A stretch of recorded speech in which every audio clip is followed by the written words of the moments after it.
Hi, and welcome to the NBA show. My name is Morten Jensen, and today we'll be talking about the NBA trade deadline. So stay tuned. So first and foremost, let me get into one of the biggest rumors out there. Harrison Barnes and the Boston Celtics. Those two have been rumored to find a home together through a trade because Boston has a $28.5 million traded player exception. You can find my breakdown of both their TPE, as it's called, and their potential targets in a video right below here.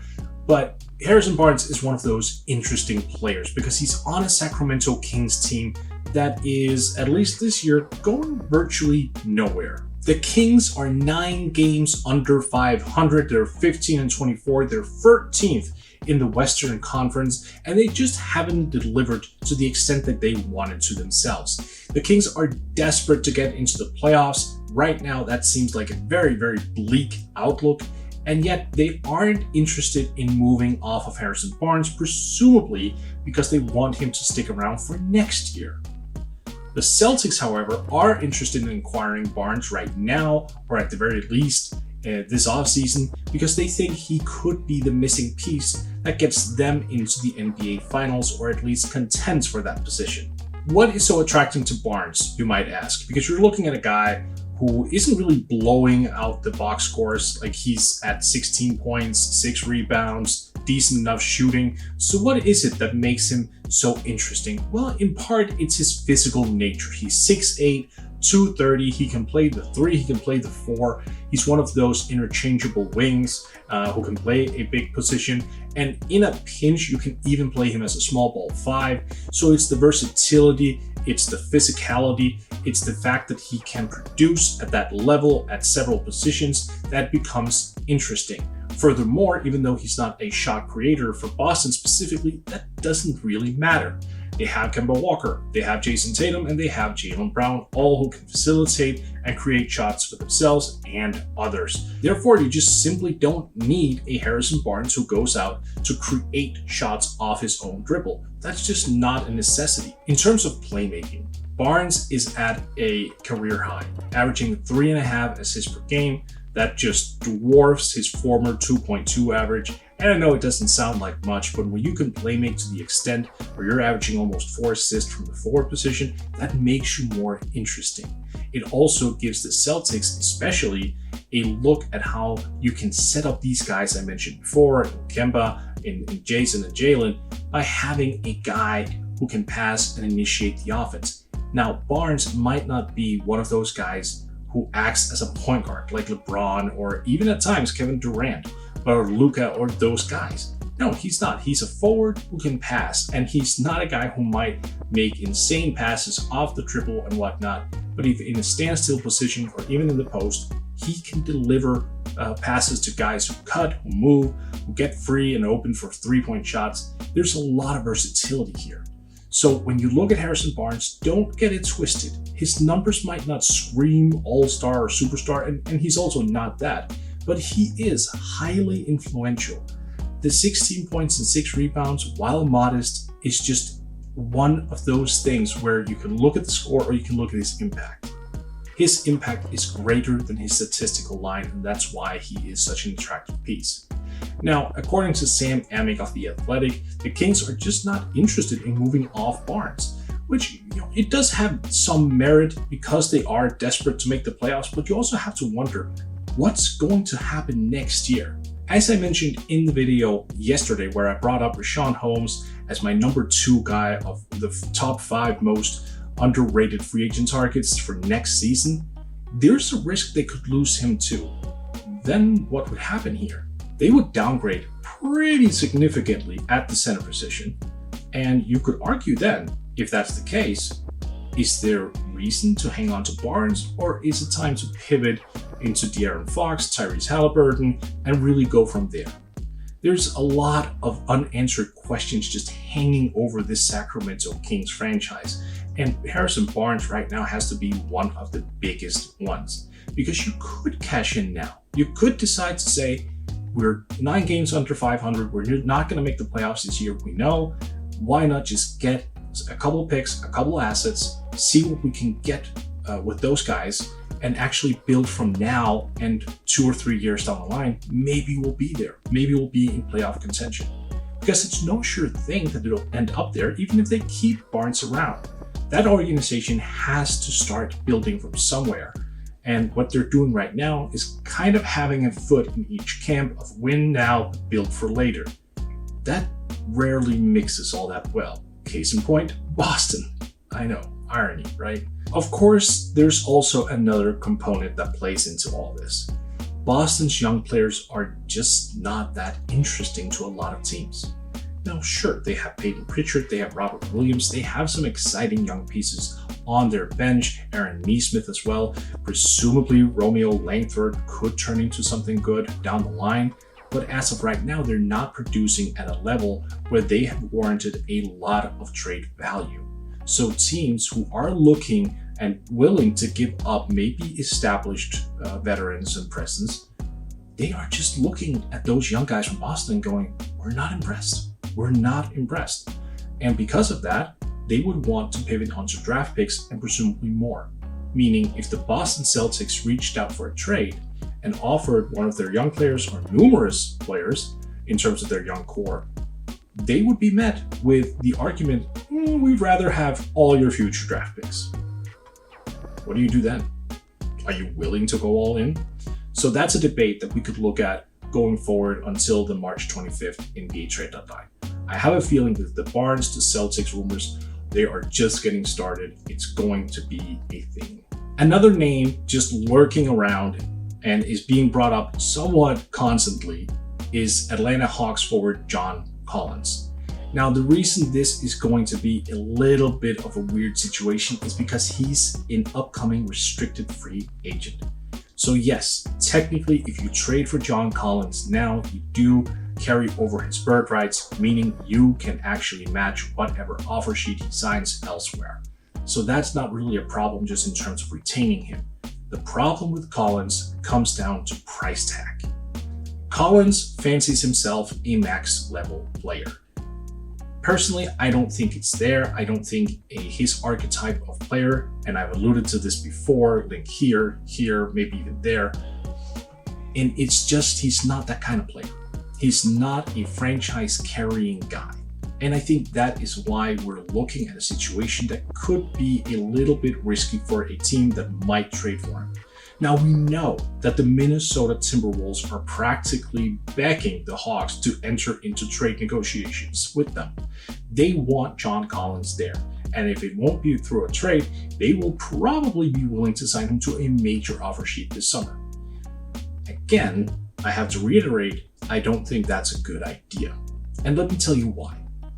Collins, as good as he is offensively and on the boards, is not a strong defender. I realize people are going to point out that he's blocking almost 2 shots per game, or at least he was last year. Doesn't matter. Doesn't matter. His positional defense, his pick and roll defense, while slightly better this year, is not where you want it to be at all. Furthermore, he's not a playmaker by any stretch of the imagination. What he is a guy who is reliant by others to get his offensive production going. Do you really want to max someone of that caliber in today's market and in today's league where versatility, ball handling, passing, playmaking is really a requirement at every set position? I would have my doubts. Also, combining him onto a team with Anthony Edwards, D'Angelo Russell, and Karl-Anthony Towns means you're pretty much punting on defense altogether. And this is where the Wolves are in a bit of a murky spot because they have a lot of one-way players, and they are one of those teams that you don't really know what they're trying to do. If they do want Collins, if they do get Collins, then there's really only one pathway they can go, and that's all offense hoping to score 140 points per game, essentially, because the defense is going to be utterly terrible. Now, they have Josh Okogie, they have Jared Culver, both who project as really, really good NBA defenders, if they aren't already. But both of them can't really score. So we're looking at a team that is just loaded with one-way talent. Where do you go from there? What do you do? Do you start over? I already covered that in a different video.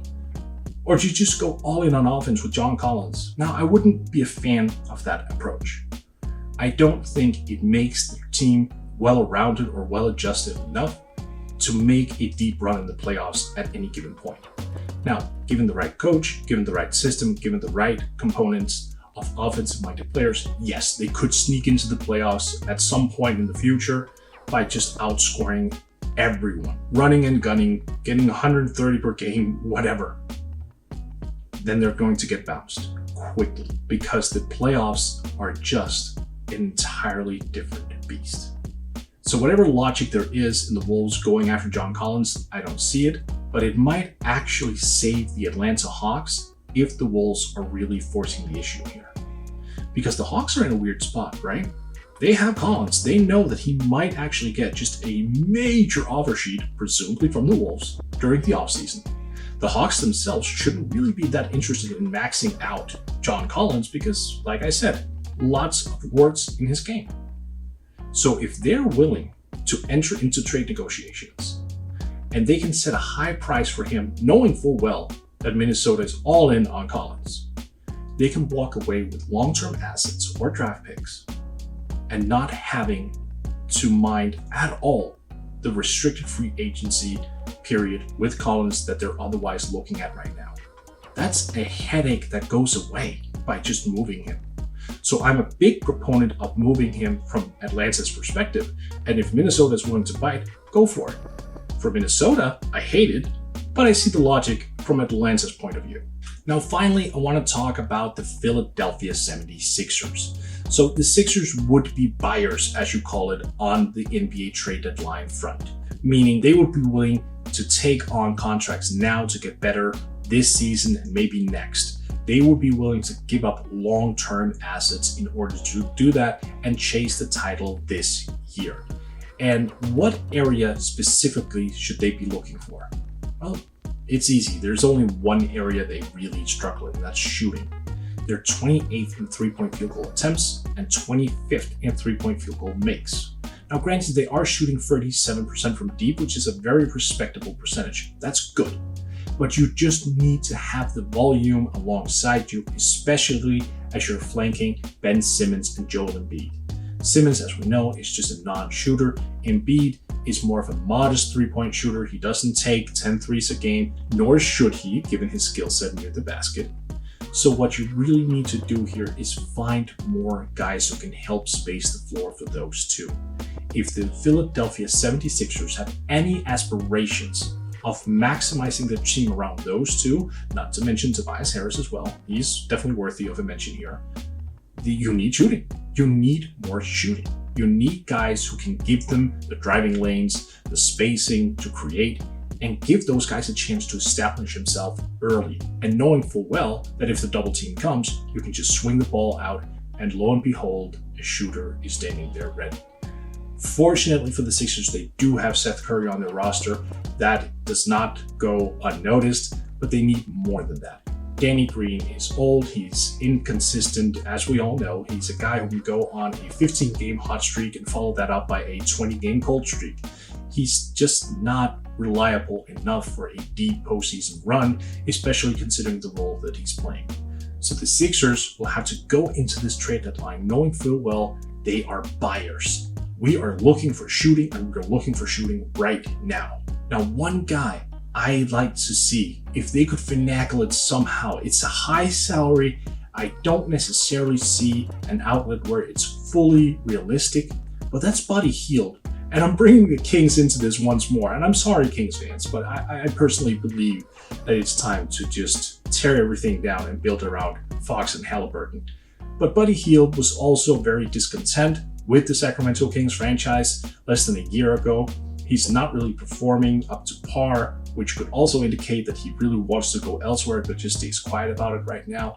Hield is just a zone buster. He's a high volume efficiency player from three. He can hit 4, maybe 5 threes a game under the right circumstances at a very high percentage point.